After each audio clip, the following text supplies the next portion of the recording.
हर हर महादेव। जय गुरु जी संगत जी, शुक्राना गुरु जी, अनंतम अनंतम शुक्राना। आइए संगत जी, गुरु जी की असीम कृपा के साथ आज के इस अध्याय को हम पढ़ना शुरू करते हैं। मैं ध्यान पूर्वक इसे पढ़ूंगी और आप ध्यान पूर्वक इसे सुनिएगा और एक एक शब्द को समझने का पूरा पूरा प्रयत्न कीजिएगा।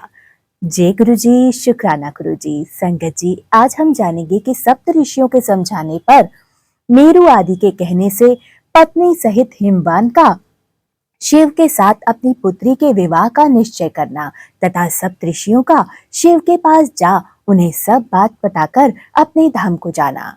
ब्रह्मा जी कहते हैं, नारद, तदंतर वशिष्ठ ने प्राचीन काल में राजा अनरणय के द्वारा अपनी कन्या पदा का विप्पल दान किया था तथा साथ ही विवाह करने की तथा धर्म के वरदान से पीपलाद के तरुण अवस्था रूप गुण सदा स्थिर रहने वाले यौवन, कुबेर और इंद्र से भी बढ़कर धन, ऐश्वर्य, भक्ति, सिद्धि एवं संपदा प्राप्त करने की तथा पदा के स्थिर यौवन, सौभाग्य, संपत्ति एवं भर्ता के द्वारा परम गुणवान 10 पुत्रों के प्राप्त करने की कथा कही।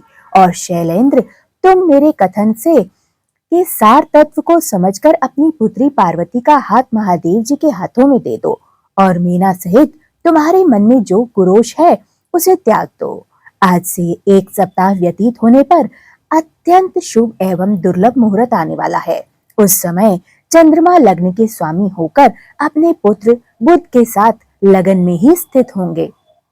उनका रोहिणी नक्षत्र के साथ योग होगा। चंद्रमा और तारे शुद्ध होंगे। मार्गशीर्ष मास के अंतर्गत संपूर्ण दोषों से रहित सोमवार को, जबकि लगन पर संपूर्ण शुभ ग्रहों की दृष्टि होगी, पाप ग्रहों की दृष्टि नहीं होगी तथा बृहस्पति ऐसे स्थान पर स्थित होंगे जहां वे उत्तम संतान और पति का सौभाग्य देने में संबंधित समर्थ होंगे। ऐसे मुहूर्त में तुम अपनी कन्या मूल प्रकृति ईश्वर जगदम्बा पार्वती को जगत पिता भगवान शिव के हाथों में देकर कृतार्थ हो जाओ। ऐसा कहकर ज्ञान शिरोमणि मुनिवर वशिष्ठ नाना प्रकार की लीला करने लगे। भगवान शिव का स्मरण करके चुप हो गए। वशिष्ठ जी की बात सुनकर सेव और पत्नी सहित गिरिराज हिमालय बड़े विस्मय और दूसरे दूसरे पर्वतों से बोले। हिमालय ने कहा, गिरिराज मेरु, सरह, गंधमार्ग और मद्रांचल, मैनाक और विंध्यांचल आदि पर्वतेश्वरों, आप सब लोग मेरी बात सुने। वशिष्ठ जी ऐसी बात कह रहे हैं, अब मुझे क्या करना चाहिए? इस बात का विचार करना है। आप लोग अपने मन से सब बातों का निर्णय करके जैसा ठीक समझे मुझे वैसा ही बताएं। हिमाचल की बात सुनकर सुमेरु आदि पर्वत भली भांति निर्णय करके प्रसन्नता पूर्वक बोले। पर्वतों ने कहा, महाभाग्य, इस समय विचार करने से क्या लाभ? जैसा ऋषि लोग कहते हैं उसके अनुसार ही कार्य करना चाहिए।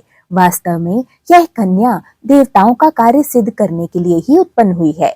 इसके शिव के लिए ही इसने अवतार लिया है, इसलिए यह शिव को ही दे दी जानी चाहिए।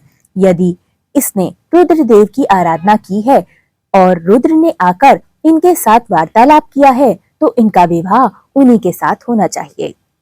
ब्रह्मा जी कहते हैं, नारद, उन मेरु आदि पर्वतों की यह बात सुनकर हिमाचल बड़े प्रसन्न हुए और गिरजा से मन ही मन में हंस के बोलने लगे। अरुंधति ने भी अनेक कारण बताकर, नाना प्रकार की बातें सुनकर और विविध प्रकार के इतिहासों का वर्णन करके मेना देवी को समझाया।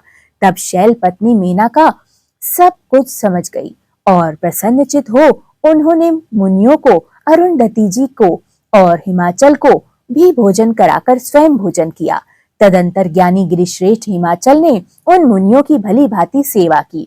उनका मन प्रसन्न हुआ और सारा भ्रम दूर हो गया। अब भ्रम दूर हो जाने पर उन्होंने हाथ जोड़कर प्रसन्नता पूर्वक उन महर्षियों से कहा। हिमाचल बोले, महाभाग सप्तऋषियों, आप लोग मेरी बात सुनो। मेरा सारा संदेह अब दूर हो गया है। मैंने शिव पार्वती के चरित्र सुन लिया है।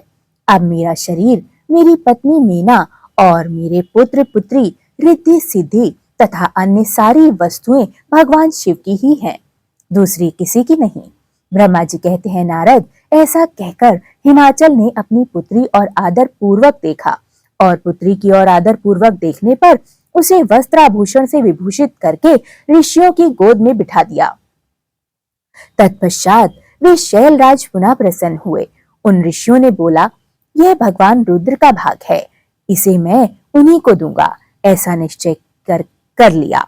ऋषि बोले, गिरजाराज, भगवान शंकर तुम्हारे याचक हैं, तुम स्वयं उन्हें दाता मानते हो और पार्वती भिक्षा है।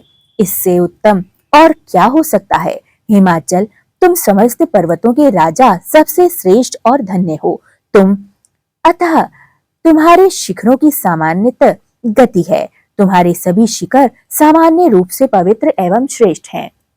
ब्रह्मा जी कहते हैं नारद, ऐसा कहकर निर्मल अंतकरण वाले उन मुनियों ने गिरिजा राजकुमारी पार्वती को हाथ से छूकर आशीर्वाद देते हुए कहा, शिवे, तुम भगवान शिव के लिए सुखदायिनी हो, तुम्हारा कल्याण होगा। जैसे शुक्ल पक्ष में चंद्रमा बढ़ते हैं, उसी प्रकार तुम्हारे गुणों की वृद्धि हो।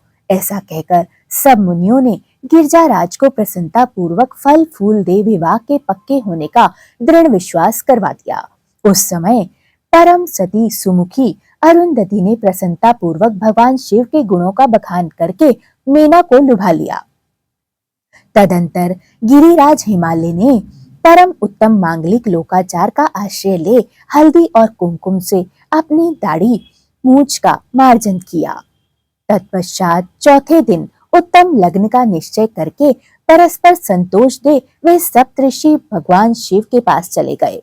वहां जाकर भगवान शिव को नमस्कार कर और विधिवत सूक्तियों से उनका सत्वन करके वे वशिष्ठ आदि सब मुनि परमेश्वर शिव से बोले। ऋषियों ने कहा, देव देव महादेव परमेश्वर महाप्रभु, आप प्रेम पूर्वक हमारी बातें सुने।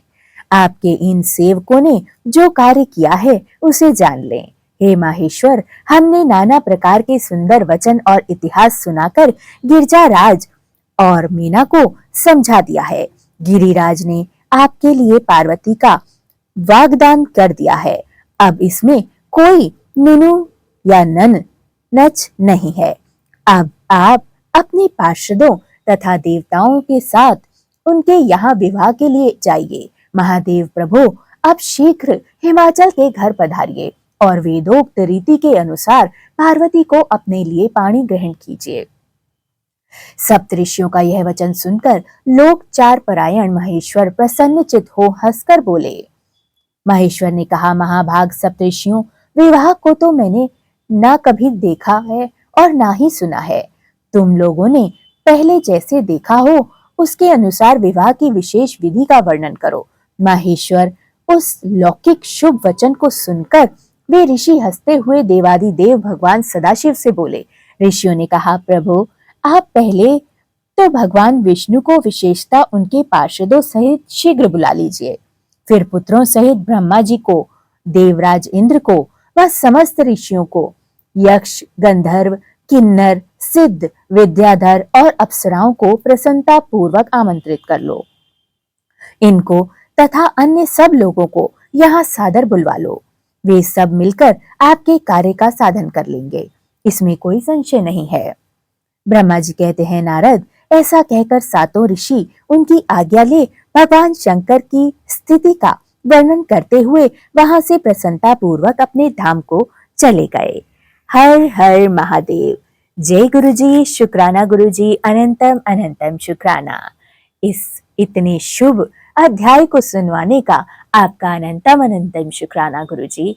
हे गुरुजी, सर्वदा भला कीजिए समस्त सृष्टि का, समस्त जगत का, समस्त वनस्पति का, सभी प्राणियों का, समस्त पितरों का व पृथ्वी पर विचरने वाले छोटे मोटे सभी जीव जंतुओं का कल्याण कीजिए। हे प्रभु, मेरी आपसे हाथ जोड़कर विनती है, ये पाठ जिस घर में पढ़ा या सुना जाए उस घर में काल कभी प्रवेश ना कर पाए। ये साल उनके जीवन का सबसे अच्छा साल सिद्ध हो। हे प्रभु, आपकी कृपा की अमृत वर्षा सदा उस घर पर बरसती रहे। जय गुरुजी, शुक्राना गुरुजी, अनंतम अनंतम शुक्राना।